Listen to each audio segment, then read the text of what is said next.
Hello friends, எல்லாருக்கும் வணக்கம். நான் நிறைய கமெண்ட்ஸில் பார்த்தேன், நீங்கள் புது வொக்காபுலரி சொல்லிக் கொடுங்க, அந்த அட்வான்ஸ் ஃப்ரேசஸ் சொல்லிக் கொடுங்க, அண்ட் சின்ன சின்ன சென்டென்சஸ் எவ்ரிடே கம்யூனிகேஷனுக்கு எது தேவையோ அதெல்லாம் சொல்லிக் கொடுங்க. அப்படியே கொஞ்சம் மிக்ஸ்டாக கொடுத்தீங்க அப்படின்னா நாங்கள் அப்படியே கொஞ்சம் கொஞ்சமாக லேர்ன் பண்ணிக்குவோம் அப்படின்னு நிறைய பேர் கமெண்ட் பண்ணியிருந்தீங்க. நான் அதை பார்த்தேன். ஓகே, நீங்கள் என்ன கேட்குறீங்களோ அதை செய்ய போகிறேன், அவ்வளோதான். ஓகே, உங்களுக்கு எது தேவையாக இருக்குன்னு சொல்கிறீங்களோ அதை நான் டீச் பண்ண போகிறேன். ஸோ இதுக்கப்புறம் எல்லா வாரமும் நம்மளோட சேனலில் வொக்காபுலரிஸ் இருக்கும், அப்புறம் எவ்ரிடே கம்யூனிகேஷன் தேவையான சின்ன சின்ன சென்டென்சஸ் இருக்கும், அப்புறம் நம்ம ரெகுலராக போகிற அந்த sentence pattern, new sentence structures இருக்குது பார்த்தீங்களா, அது அப்புறம் ரூட் வேர்டு சொல்லிக் கொடுப்பேன்ல, அது எல்லாமே இருக்கும். தொடர்ந்து பார்த்து ப்ராக்டிஸ் பண்ணுங்கள். நல்ல மிஸ்லேனியஸான திங்ஸை பார்க்கும்போது நம்மளும் நிறைய கற்றுக்க முடியும். சரிங்களா? ஸோ அந்த வரிசையில் இன்றைக்கி நான் உங்களுக்கு ஒரு முக்கியமான சம் ஃப்ரேஸை சொல்லிக் கொடுக்குறேன். அதை எப்படி யூஸ் பண்ணணும் அப்படிங்கிற ஐடியாவும் சொல்லிக் கொடுக்குறேன். சரி, ரொம்ப சிம்பிள் தான், நீங்கள் நினச்சிக்க வேண்டாம் நம்மளோட இங்கிலீஷ் வந்து ஒரு பேசிக் இங்கிலீஷு எப்படி வந்து அட்வான்ஸ் இங்கிலீஷாக மாற்றுறது அப்படின்னு நினைக்க வேண்டாம். ரொம்ப சிம்பிள்.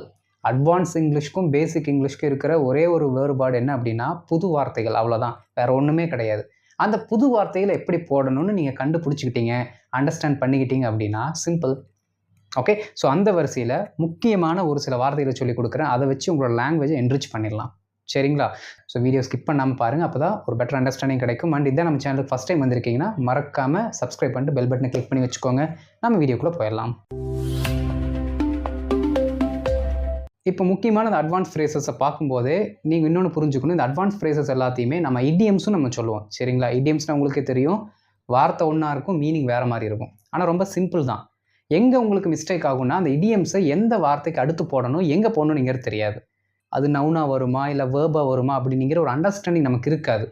அதனால என்ன பண்ணுவோம் அப்படின்னா நம்ம அதை அவாய்ட் பண்ணிடுவோம். ஆனால் இதுக்கப்புறம் நீங்கள் அவாய்ட் பண்ண மாட்டீங்க. ஏன்னா அதோட ஹிண்ட்டும் நான் சொல்லித்தரேன். அது நவுனாக வருதா வேர்பாக வருதா, நீங்கள் எங்கே அதை யூஸ் பண்ணணும்னு சொல்லி கொடுத்துட்டேன்னா இதுக்கப்புறம் நீங்கள் எந்த இடியமை பார்த்தாலும் உங்களால் அது எங்கே வேணாலும் நீங்கள் யூஸ் பண்ண முடியும். சரிங்களா? ஸோ ஃபஸ்ட்டு நம்ம என்ன அப்படின்னா, இப்போ நம்ம நார்மலாக பேசுவோம் பார்த்தீங்களா, ஒரு முக்கியமான நபரிடமிருந்து ஒரு ரிலையபிள் சோர்ஸ் அப்படின்னு நம்ம சொல்லுவோம். பார்த்துருக்கீங்களா? ஒரு ரிலையபிள் சோர்ஸு என்ன அப்படின்னா, ஒரு விஷயம் நமக்கு தெரிய வருது, அதை வந்து நம்ம இன்னொருத்தங்கிட்ட சொல்கிறோம். ஓகே, உனக்கு எப்படி இந்த விஷயம் தெரிஞ்சுது அப்படி நம்மகிட்ட கேட்கும்போது, சார் எனக்கு இந்த விஷயம் ஒரு நம்பிக்கை தகுந்த நம்பிக்கைக்குரிய ஒரு ஆள்கிட்ட இருந்து தெரிஞ்சுது அப்படின்னு நம்ம சொல்லுவோம் பார்த்தீங்களா, ஒரு ரிலையபிள் சோர்ஸு.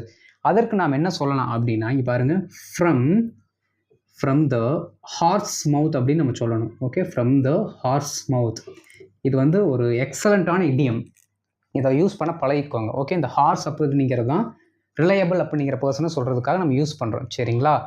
அப்போது ஒரு நம்பிக்கைக்குரிய ஆள்கிட்டருந்து எனக்கு நியூஸ் வந்துச்சு அப்படின்னா எந்த இடத்துல நீங்கள் reliable source, the important person அப்படிங்கிற வார்த்தையை போடுறீங்களோ அந்த இடத்துல நீங்கள் இந்த வார்த்தையை போட்டுக்கலாம். சரிங்களா? பாருங்கள், ரொம்ப simple.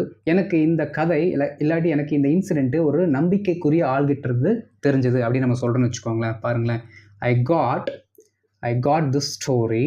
Okay, I got this story.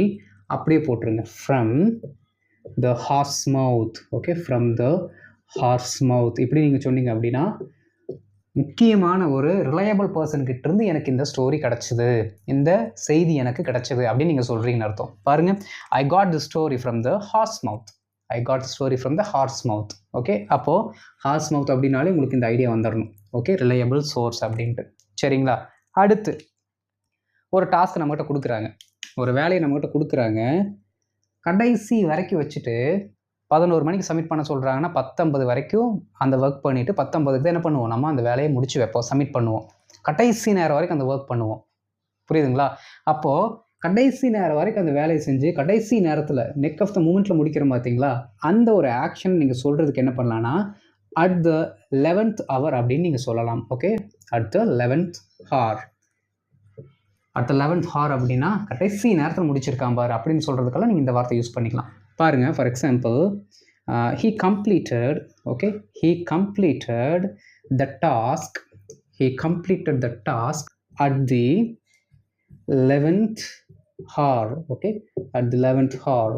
Okay, பாருங்கள், he completed the task at the 11th hour. He completed the task at the 11th hour அப்படின்னா கடைசி நேரத்தில் தான் அந்த வேலையை முடித்தான் அப்படின்னு நீங்கள் நம்ம சொல்கிறோம். ஓகே, நல்லா பார்த்து வச்சுக்கோங்க. அட் தி 11th hour மறக்கக்கூடாது. நிறைய டைம் சொல்லி பாருங்கள். சரிங்களா? அடுத்து, இப்போ ஒரு சில சமயங்களில் நம்ம என்ன பண்ணுவோம் அப்படின்னா, ஒரு சூப்பரான ஆப்பர்ச்சுனிட்டி நமக்கு கிடச்சிருக்கும், நல்ல ஆப்பர்ச்சுனிட்டி. அந்த ஆப்பர்ச்சுனிட்டி நம்ம விட்டுருப்போம். ஓகே, அது நீங்கள் என்ன சொல்லலாம் அப்படின்னா, ஒரு நல்ல வேலை கிடச்சி அந்த வேலையை நான் இழந்துட்டேன், அந்த டைமில் நாங்கள் அந்த வேலையை பண்ணியிருக்கணும், அந்த வாய்ப்பை நான் இழந்துட்டேன் அப்படின்னு சொல்லுவீங்க பார்த்தீங்களா. அப்போ முக்கியமான ஒரு தருணத்தை, ஒரு ஆப்பர்ச்சுனிட்டி இழக்கிறத நீங்கள் எப்படி சொல்லலாம் அப்படின்னா, மிஸ் த போட் அப்படின்னு சொல்லணும். ஓகே, பாருங்கள், miss the boat. Miss the boat அப்படின்னு நல்ல ஆப்பர்ச்சுனிட்டி இழத்தல்னு அர்த்தம். போட்டை மிஸ் பண்ணுறது கிடையாது. அடட, டைமுக்கு நான் கடற்கரைக்கு போகலைங்க, அதனால் போட்டை மிஸ் பண்ணிட்டேன், அது கிடையாது. இந்த இடத்துல மிஸ் த போட் அப்படிங்கிறது நீங்கள் ஒரு சென்டென்ஸில் யூஸ் பண்ணீங்க அப்படின்னா ஆப்பர்ச்சுனிட்டியை விட்டுட்டீங்கன்னு அர்த்தம். நல்ல ஆப்பர்ச்சுனிட்டி.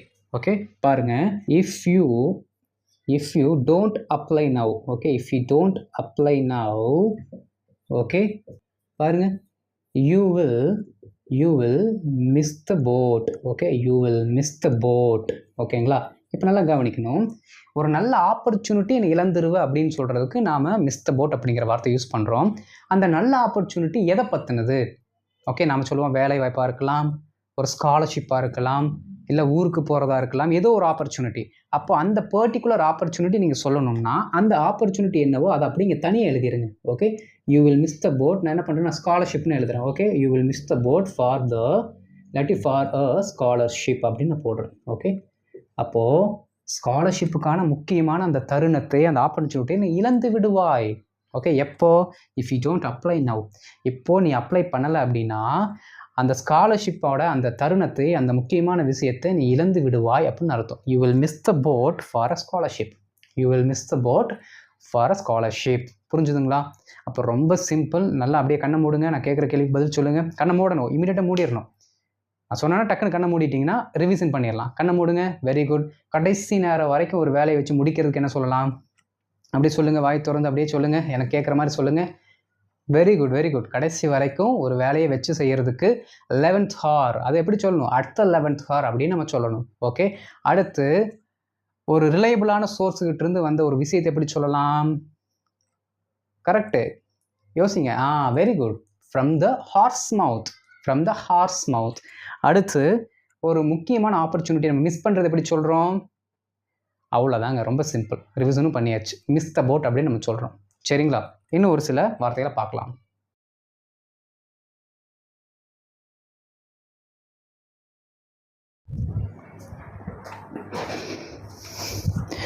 ஓகே, இப்போ அடுத்து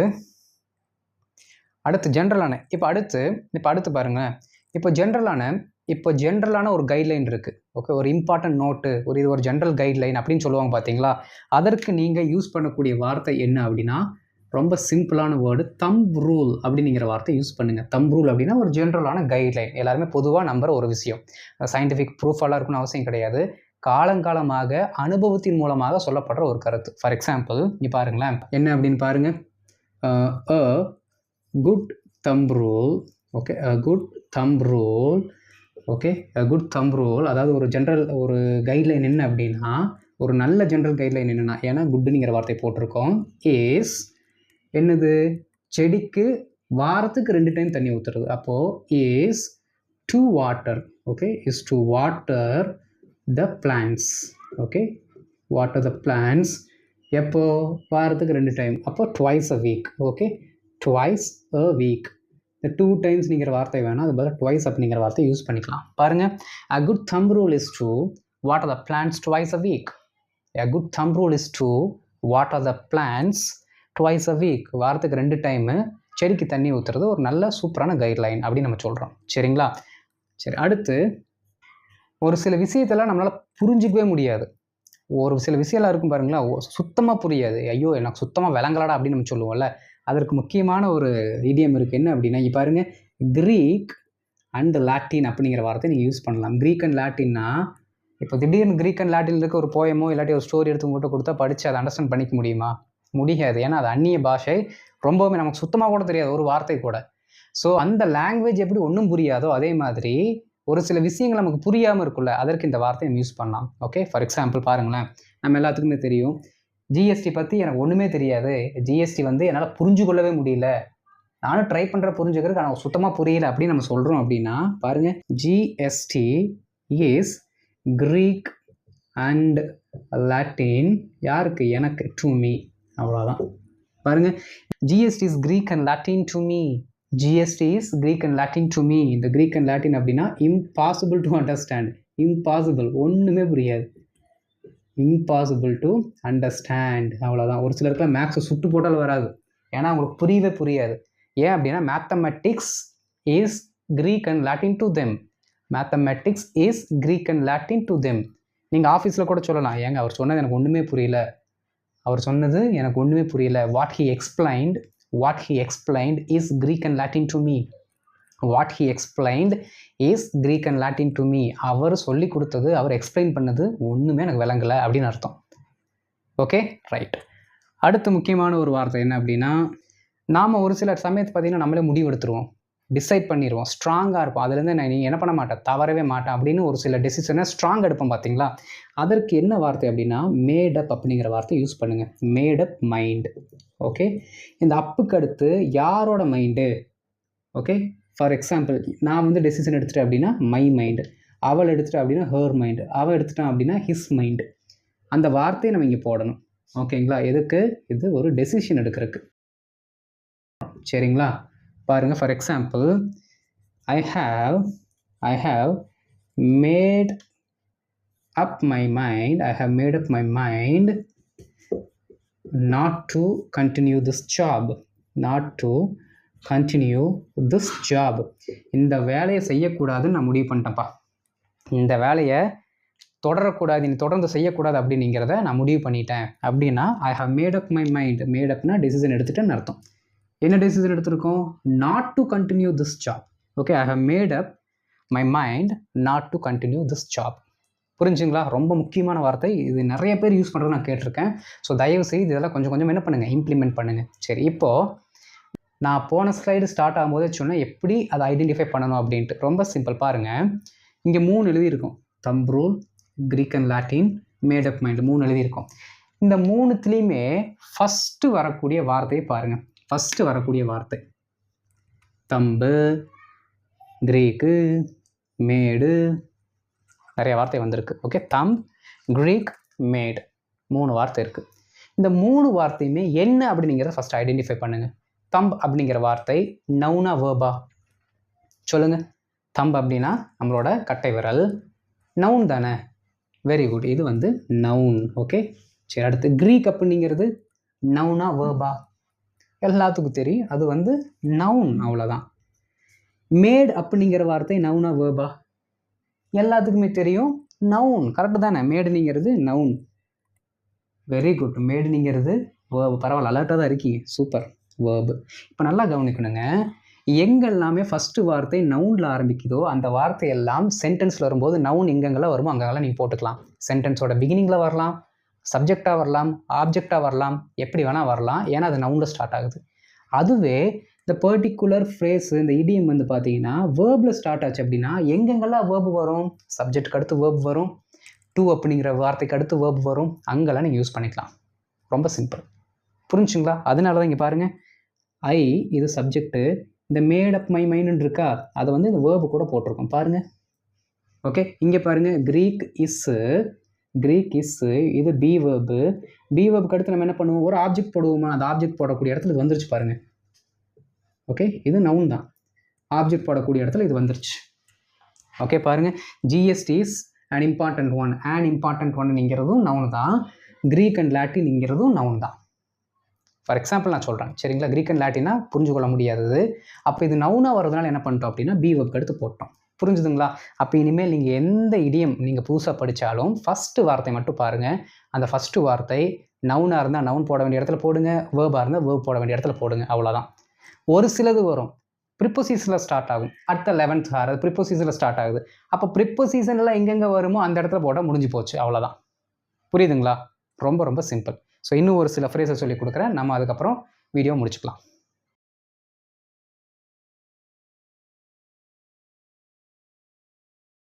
சில சமயங்களில் ஒரு சிலருக்கு ஒரு வேலை நடக்கணும் அப்படின்னா என்ன பண்ணுவாங்கன்னா லஞ்சம் கொடுப்பாங்க, பார்த்துருக்கீங்களா? இல்லாட்டி காக்கா பிடிக்கிறது, சோப் போடுறது, இந்த மாதிரி வார்த்தையை நம்ம யூஸ் பண்ணுவோம். என்ன அப்படின்னா நமக்கு வந்து ஒரு வேலை நடக்கணும், அந்த வேலை நடக்கிறதுக்காக நம்ம ஒரு சில வேலையை இல்லீகலாக பண்ணுறோம் பார்த்தீங்களா? அதற்கு என்ன வார்த்தை நீங்கள் யூஸ் பண்ணலாம் அப்படின்னா, இப்போ பாருங்க, Greece. Okay, Greece someone's palm அப்படின்னா காசு கொடுக்குறது, லஞ்சம் கொடுக்கறது. ஓகே, நமக்கு ஒரு அட்வான்டேஜ்க்காக. இப்போ பாருங்கள், இந்த someone இருக்கா, இந்த இடத்துல யாருக்கு பணம் கொடுக்குறாங்களோ, யாருக்கிட்ட அந்த ஐஸ் வைக்கிறாங்களோ, யாருக்கு காக்கா பிடிக்கிறாங்களோ அவங்கள மென்ஷன் பண்ணால் போதும். ஆஃபீஸர் அப்படின்னா ஆஃபீஸர்ஸ், ஓகே, வாட்ச்மேன்னா வாட்ச்மேன்ஸ் அப்படிங்கிற அந்த அஃபாஸ்ட்ரஃபியோட வார்த்தை போடணும். சரிங்களா? பாருங்கள், ஒரு எக்ஸாம்பிள் எழுதுகிறேன். Okay, he had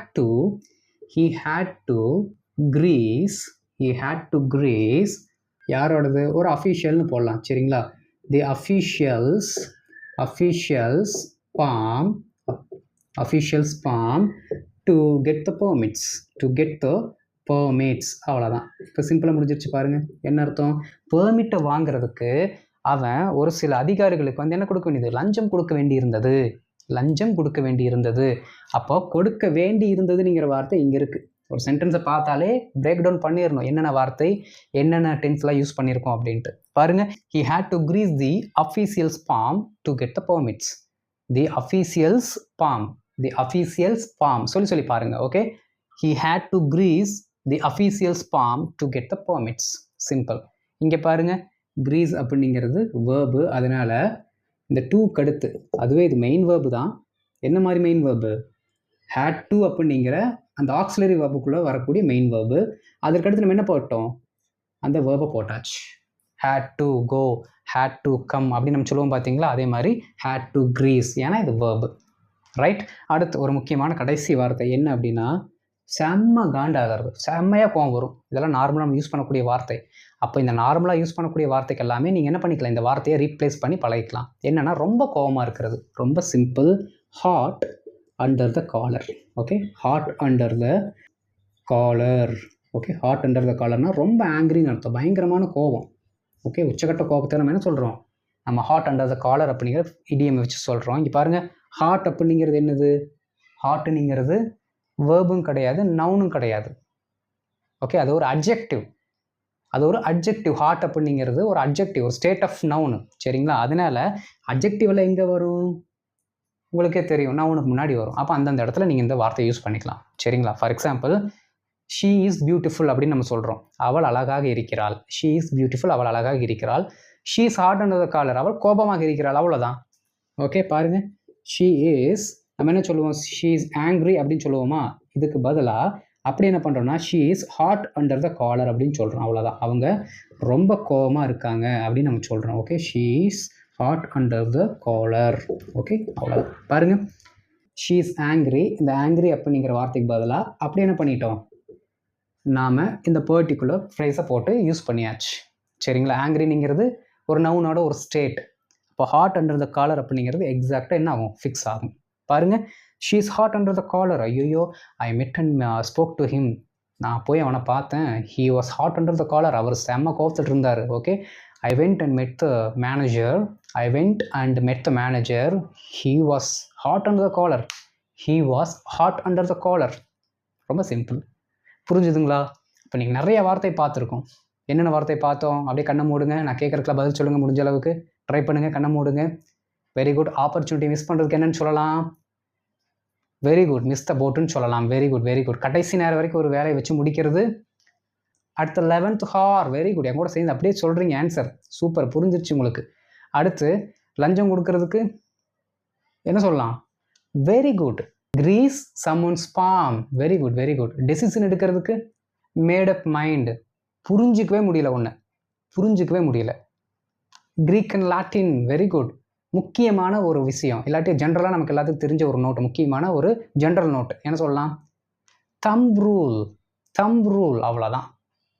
okay, so இப்போ நீங்கள் என்ன பண்ணணும் அப்படின்னா, நான் ஒரு 3 வார்த்தை சொல்கிறேன், 3 இடியம் சொல்கிறேன். அந்த 3 இடியமுக்கான எக்ஸாம்பிள்ஸ், உங்களுக்கு தெரிஞ்ச எக்ஸாம்பிள்ஸ் என்ன பண்ணுங்கள்? கமெண்ட்டில் போடுங்க, நான் பார்த்துட்டு உங்களுக்கு ரிப்ளை பண்ணுறேன். ஓகே, 1 கிரீக் அண்ட் லாட்டினுக்கு எழுதுங்க. கிரீக் அண்ட் லாட்டினுக்கு ஒரு example. Okay, grease someone's palm, அதுக்கு ஒரு எக்ஸாம்பிள். ஓகே, அடுத்து நம்ம ரிலையபிள் சோர்ஸுக்கு ஒரு வார்த்தை சொல்லி கொடுத்தேன், அதற்கான ஒரு எக்ஸாம்பிள். ஓகே, ரிலையபிள் சோர்ஸுக்கு, கிரீக் அண்ட் லாட்டினுக்கு, அடுத்து கிரீஸ் சம்மன்ஸ் பாம், இந்த 3த்துக்கு 3 எக்ஸாம்பிள் எழுதி போட்டிருக்கேன். ஓகே, அண்ட் இந்த வீடியோ உங்களுக்கு பிடிச்சா லைக் பண்ணிக்கோங்க, ஷேர் பண்ணுங்கள். உங்களோட சஜஷன்ஸை நீங்கள் என்ன பண்ணுங்கள்? கமெண்ட்டில் போடுங்க, நான் பார்க்குறேன். அண்ட் இதான் நம்ம சேனலுக்கு நீங்கள் ஃபஸ்ட் டைம் வரீங்க அப்படின்னா மறக்காம சேனலை சப்ஸ்கிரைப் பண்ணிட்டு பெல் பட்டனை கிளிக் பண்ணி வச்சுக்கோங்க. அப்போ தான் நான் போடுற வீடியோஸ் உங்களை வந்து சேரும். அடுத்த வீடியோவில் பார்க்கலாம். அது வரைக்கும் நல்லா ப்ராக்டிஸ் பண்ணி எவ்ரிடே கம்யூனிகேஷனில் எம்ப்ளாய் பண்ணுங்கள். ஓகே, அடுத்த வீடியோவில் பார்க்கலாம். தேங்க்யூ.